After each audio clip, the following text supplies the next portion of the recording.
keessattuu jechuudha shamarran biyya arabaa jirtan hunda keessan isin ilaallata jechuudha. Ergaan kun ergaa guddoodha. Egaa namoota yeroo baay'ee shamarran yeroo baay'ee wal habaabbaluudha yookiin immoo wal gootomsuudhaan kottu baanee injijjiiramna jireenya keenya injijjiirra jettanii mana xalabaarraa gara firii viizaatti jijjiirrachaa jirtan hundi keessanillee dhumni keessan akka kana ta'u beekadha jechuudha. Inni kunis maali yoo jettani tartiibaan nan isinitti hima. Muudannoo irraa argachuu, muuxannoos irraa argachuu ni dandeessu. Muudannoo baay'een argitanii jirtu. Miidhaa isaa fi faayidaa isaatillee argitanii jirtu jechuudha. Egaa akkuma obboleettii keenya biyya Saudi Arabiyaa keessatti lubbuun ishee balaa konkolaataatiin darbe baay'isee bojaa dhalattu naannaa jalduu kan taate gara shawaa jechuudha. Egaa muudannoo ishee irraati immoo warri kaan immoo isheedhaaf waaqayyoo lubbuu ishee jannata haadhaansisu. Garuu warri kaan immoo maal irraa baranna kanarraa yoo jettanii namoonni baay'een ammallee jechuudha ammallee kan kottu ba'i jedhanii wal goyomsaa jiran baay'eetu jira. Asumaanis immoo nagaan daganne. Nagaan koo lafaaf bakka jirtan golaaf mandara jirtan isiniif haa baay'atu. Hordoftootaa fi jaallatamtoota kabajamtoota kiyya namni mana koo faaraa taatan laayik sheer sabskiraayib gochuun gara maatii kootti dabalama. Egaa guyyaa har'a maal isinii qabadhee dhufe yoo jettanii namoota baay'een jechuudha yeroo baay'ee jijjiirama guddaa argattaa, daftee inni soorumtaa, daftee mana ijaarrachuu dandeessaa, daftee makiinaa bituu dandeessaa, akkasumas immoo maatii keettis gammachiisuu ni dandeessaa, jijjiirama guddaa argachuu dandeessaa. Dabalataanis immoo hojiin ati mana kontiraataatti hojjettuu fi hojiin ati bakkee baatee hojjettu waliin madaalu yookiin immoo waliin simatu jechuudhaan namoota baay'eetu jechuudha. Ala ta'anii namoota kontiraata ejjetan abaabbaluudhaan kan baasan yookiin immoo kan gowwoomsan baay'eetu jira jechuudha. Dhugaa dubbachuuf yeroo itti ta'anii ilaalanii yaani mana ati jirtu kanarraa hojiin kun garmalee ni baay'ata. Waan mana namaa dhaqxee agarreef immoo mana biraa yoo dhaqe immoo hojiin kanarra ni salphata jiru. Gaafa si baasan maal jedhanii si baasu mana ati amma hojjeturraa nyaata ni ejjetta, manallee ni qulqulleessita. Hojii madaamiinsi ajajje hundallee ni hojjetta. Garuu gaafa bakkee baate yookiin immoo gaafa xalabaarraa manicha atamma kontiraataan dhufte keessa gaafa illee gaalii taate yookiin immoo gaafa seeraan ala taate gaafa baddee hojii filattee hojjetta yookiin qulqulleessuudhaan galta yookiin immoo nyaataan galta waan ta'eef waan hunda waliin maktee in hojjettu akka ammaallee in dadhabdu isa jedhu X kanarratti X soba adiidha jechuudha. Dhugaa dubbachuuf namoota bakkee jiran baay'ee isaanii nan beekan.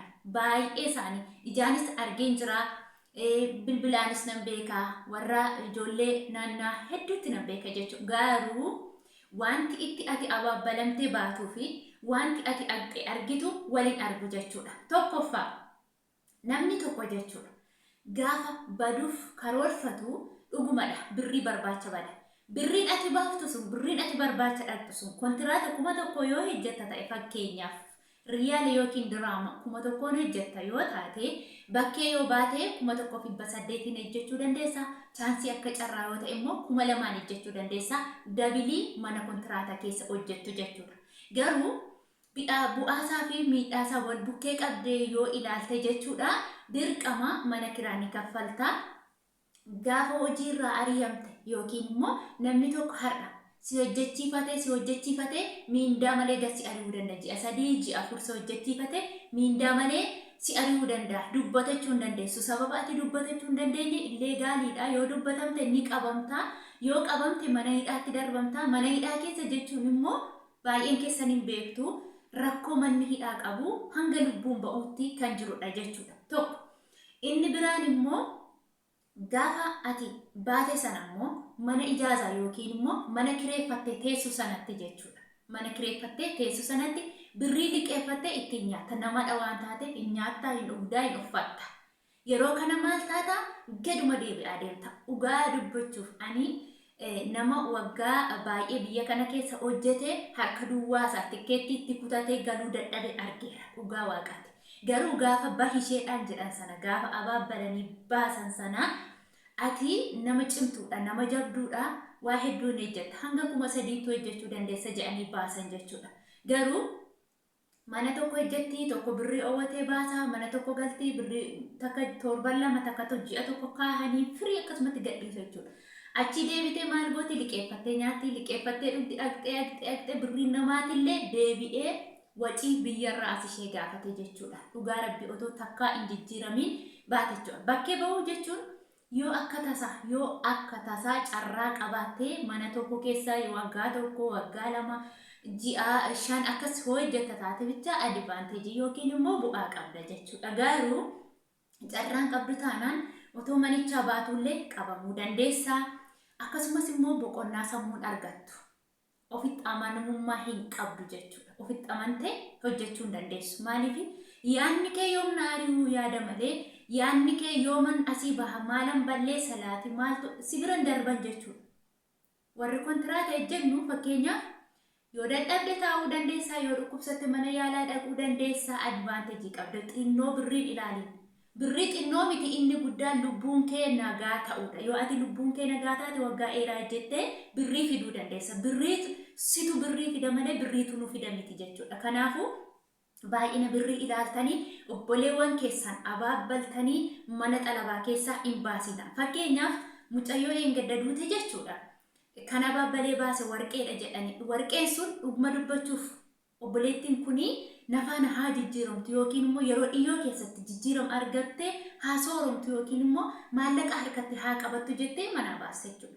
Garuu dubbiin as galagalcha ta'eeti eenyu manaa baase eenyutu abaabbale kan nyaate kana kan kalee gurgursiise kana waan baay'ee jedhamtee mucayyoon kun miidhaa hedduu keessa ishee duuterraa ishee jirtutu miidhame jechuudha. Sababiin isaa waan namni jedheetiin obboleettii kana miidiyaa irratti bahee ishee arrabsaa ture.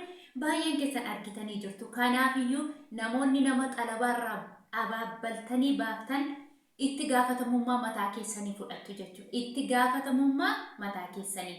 Mucaan ati abaabbaltee baaste sun gaafa ishii wanta tokko taate eenyutu abaabbalee baase bilbila eenyutu irratti dawwalamee ture atillee deebitee yakkamaa taatee jechuudha. Isheen fedha waaqaa ta'ee guyyaa ishee ta'ee saaduutu guyyaa ishee miti ta'ee saaduutu ati garuu sababa taata. Namuma yeroo hundaa rileeshinii walii qabaattee wajjiniin jiraattu wajjin nyaachaa jiraatte wal arguudhaaf hawwitu biyya ormaa keessa akkuma beektanii wal arguudhaaf namni wal hawwa. Wal arguudhaaf yookiin immoo wal faana hojjechuudhaaf gammachuu itti dhagahama. Kanaaf waan mattee kaatee gidduutti immoo kun dhufe jechuudha. Yeroo kana maal taatire yakkamaa taate jechuudha. Kanaaf obboleewwan nama abaabbaltanii mana xalabaarraa nama baafsan of eeggannoo guddaa godhaa jechuudha. Darbee immoo kabajaan qabdan jechuudha. Kabajaan qabdan bakka deemtanitti. Mana dhaqxanitti maratti kabajaan hin jiru. Akka carraa mana tokkotti kabaja argata malee manatti kabajaan argattan. Namni tokko saayitii dheeraa raftaa waa hedduu jedhanii si baasu jechuudha. Saayitii isaan dheeraa rafaniyyuu hin qaban. Iddoo rafaniyyuu hin qaban. Dhugaa dubbachuuf iddoo rafan hin qaban. Maaliif kilaasii ciisaa hin qaban jechuudha. Waan isaan ciisan kan kiichinii keessa ciisan jiru biddilibsii bataaniyyaa jechuudha. Bataaniyyaa dachaasanii kan ciisan jiru jechuudha. Iddoon qaban. Kontiraata keessatti garuu kabajaa qabda. Kutaa qabda. Kutaa kee keessa boqodhu. Hojjechaa iyyuu ooli. Erga hojjechaa oolte kilaasii kee keessa galtee boqochuun boqonnaan ilma namaaf ni barbaachisa waan ta'eef kutaa kee keessatti illee haalaan boqottee yoo rafte hojiin illee si salphataa adeema. Karaa hedduutti illee fayyaa keef illee waa hedduuf illee saayikooloojii keef illee kilaasii qabaachuu qaba. Namni tokko kilaasii isaa keessa kilaasiin qabdu taanaan bakkeetti uffata kee jijjiirrattu illee baay'ee ulfaataadha. Dhugaa nama baay'een argeera nama kilaasiin keessuma keessaa namoonni bakka hojjetan dhugaa dubbachuuf kilaasiin qaban. Kiristoosii misikiri godhu kilaasiin qaban jechuudha. Bakka adda addaa rafu. Majileessa rafu, mangalaxa rafu, kichinii rafu. Inni kun mataa isaatiin miidhaadha jechuudha. Kanaafiyyuu baay'ina birrii hin ilaalina. Baay'ina birrii hin ilaalina.